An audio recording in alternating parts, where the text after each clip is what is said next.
This is Express Radio. Ar-lein ar Uniwaves. Ac ar Express Byw. Dyma Express Radio. Hello everyone, welcome to Be the Change on Air. Today we have a very special Saturday edition, and I am really excited to be talking with my guests today. They have a really exciting cause that they're raising awareness about, and so we're going to be talking about that. I just admittedly learned about this yesterday, so I think I'm going to be learning just as much as everyone listening. So I'm going to go ahead and have my guests introduce themselves, tell me about what they're working on, why they're here doing this work today. Let's get started. Tom, do you want to go for it? Yes, hello, my name is Tom Spare. I'm doing an MA in Political Communication at Cardiff University, and we're part here today of the Make Listening Safe campaign, which we're going to talk about today. Perfect. Great way to get started. All right, who's next? Hi, I'm Maya, and I do International Journalism MA with Val over here. And we're basically just working with the campaign, trying to work for safer headphone usage. Perfect. Yeah, my name's Val. Also, me and Maya are doing the same course, and we're working hard to keep listening safe, especially for young people. Yeah. Yeah, definitely. So tell me a little bit about the Make Listening Safe campaign. Tell me about the purpose, what you guys are doing. Yeah, so the Make Listening Safe campaign is part of a wider awareness raising that's been led by the World Health Organization, and this is sort of the UK element of it, and it's really raising awareness, aims to make headphones safer for users, getting them to provide users with smart hearing safeguarding information so they can manage the risks associated with their hearing. So hearing loss in a lot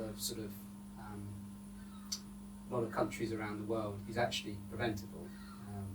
If you think about how reliant everyone's become on headphone usage, but also going to gigs as well.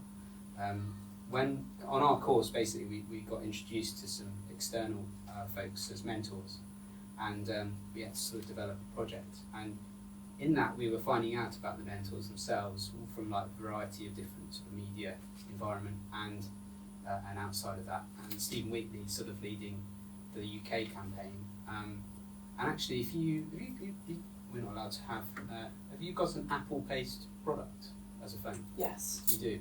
You can actually look at your listening safety Oh, on it's there. probably so bad. When you told me about this, I started to kind of go into a Google spiral because I listen to podcasts 24/7. Oh, yeah. Always, I have my headphones, so I'm a little bit nervous to have to hear about this. I'm it's good though, because it's important to start that young. It's sort of like we're basically walking into a bit of a crisis with it, because it's going to cost the world economy close to hundreds of billions of pounds eventually. And it's sort of something that we're sleepwalking into. A lot of which is sort of being driven by the pandemic too, because we're all inside and listening to lots of podcasts, and it's sort of our safe place. There's actually a function on the Apple-based products where you can actually reduce the maximum sound, so you limit. So I've done that now. So I never hit over a certain amount every day. And it's actually, we'll share the details on the website and everything, because it actually demonstrates how long you can listen to the amount of sound each sort of section. And it's actually surprising, if you have it at the highest amount, you can really only have exposure once a day, about 15 minutes, then you're starting to do damage to your ears. Interesting. Yeah. We're calling on the UK government to change the safety standards for all headphones sold in the UK to put the user in an informed position and in control. We're not looking to mandate restrictions on sound levels. Users will have access to automatic protection, which they can use if they wish. And we've also sort of campaigning for the signing of a petition as well, to sort of get this sort of raised in Parliament. Gotcha. Okay. Does it have anything to do with, is there any correlation with headphones as well? Does that types of headphones and stuff? I know there was the myth that AirPods cause cancer and AirPods can cause more hearing damage and things like that. Is there any Well, Or in, they should- in earbuds are worse Yeah. because they're going directly into your eardrum, and also it's about the quality of the headphones, how much sort of sound leaks out of them.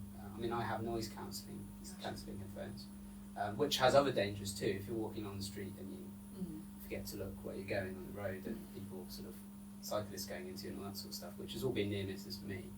So I'm lucky to be here, guys. So there's sort of all those factors involved here as well. Gotcha. Yeah. And why are you guys all involved in this? Can you tell me a little bit more? You said your course and you guys Yeah. were putting you on the spot.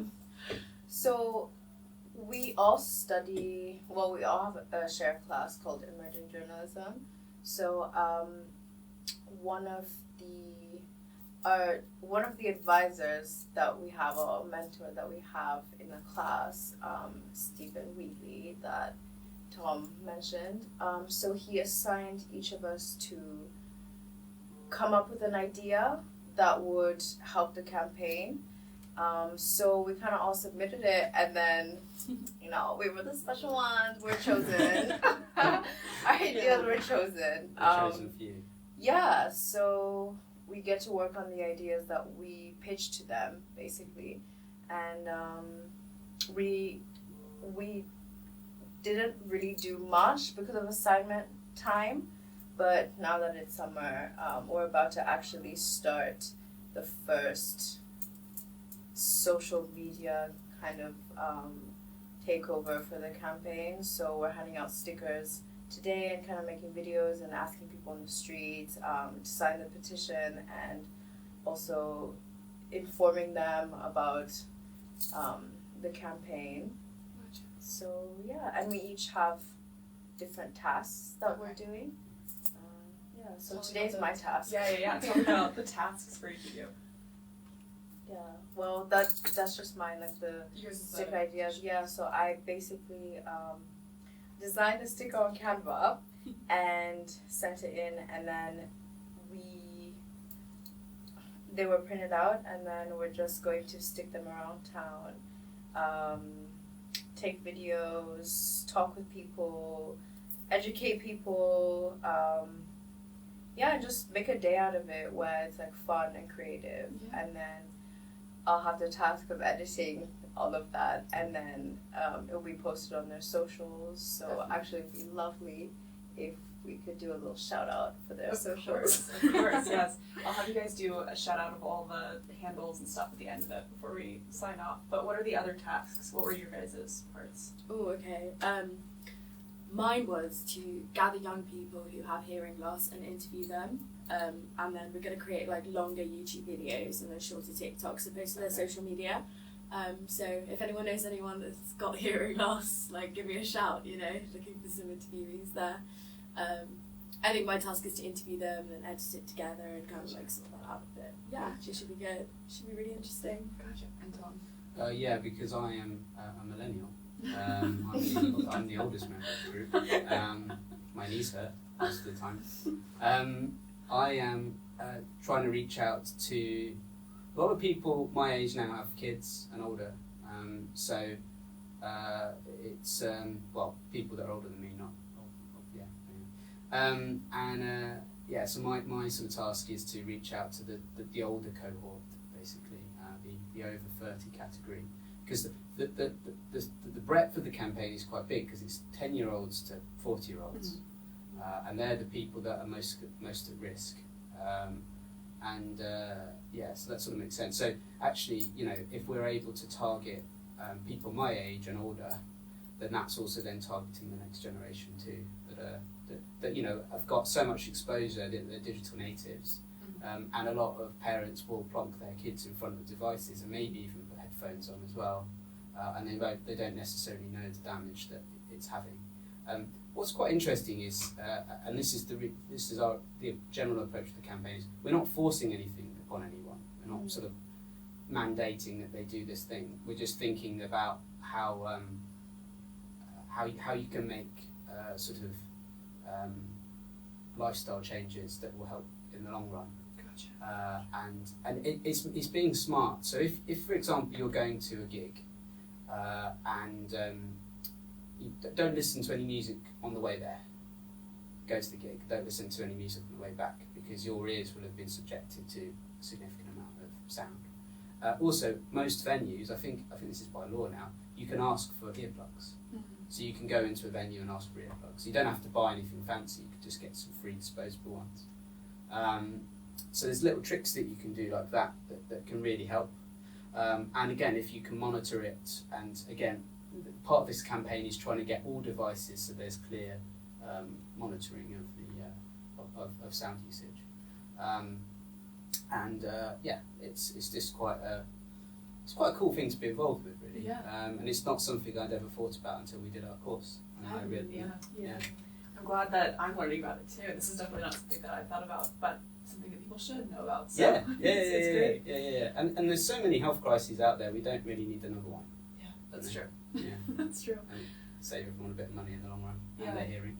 It is really cool that this was like an assignment, and now you guys get to put it in practice and actually kind of see your ideas come to life. I think that's a really great opportunity. Yeah, that's been the really cool aspect of it, because my course is very academic based, so I haven't actually been able to do a great deal of practical work, and it's through the radio stuff that I've done with you guys that I've done more of the practical stuff. But this is really interesting because it's potentially helping lots of people in the long run. Definitely. And also it links to the work that I'm doing after my studies. So. Exciting. I have one more question for you, and then I'll get you to plug all of the socials, and I'll post a picture of the stickers too so everybody can see them. But I think that this is a really great way of getting out into the community, raising awareness about an issue, and hopefully making some change in people's lives and maybe changing people's lifestyles, maybe their habits a little bit. Lots of young people want to create change, but they may not know how to get started with that work. What advice would you have for those people who may be listening? Oh, that's a good question.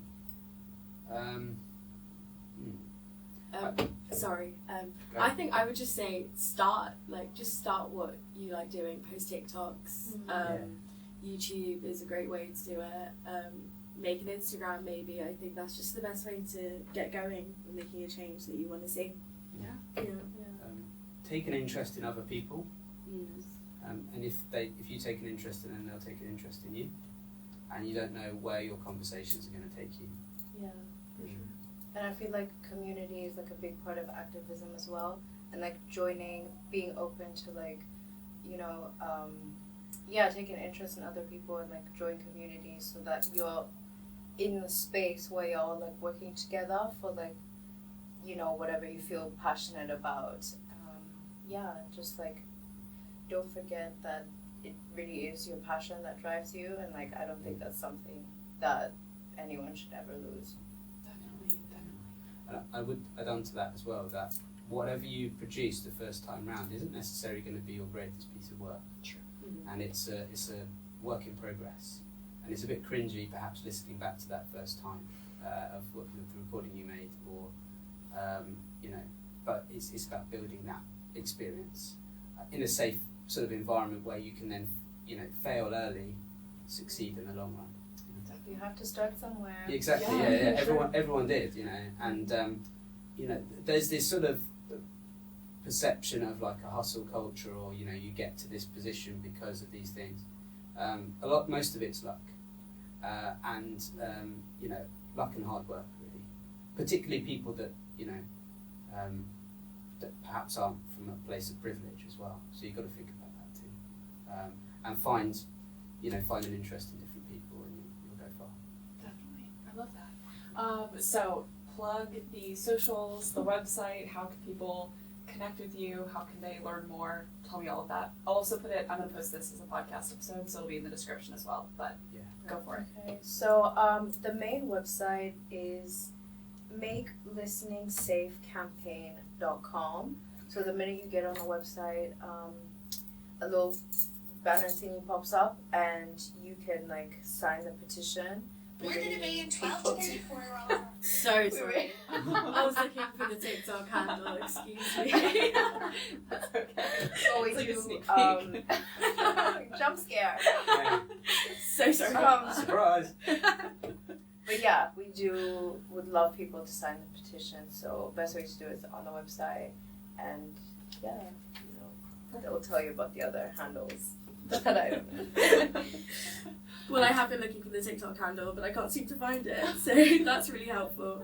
We'll edit it and post. Yeah. for sure. Everything will be in the description. Yeah. Awesome. Well, thank you guys so much for doing this. Any last words? Make listening safe.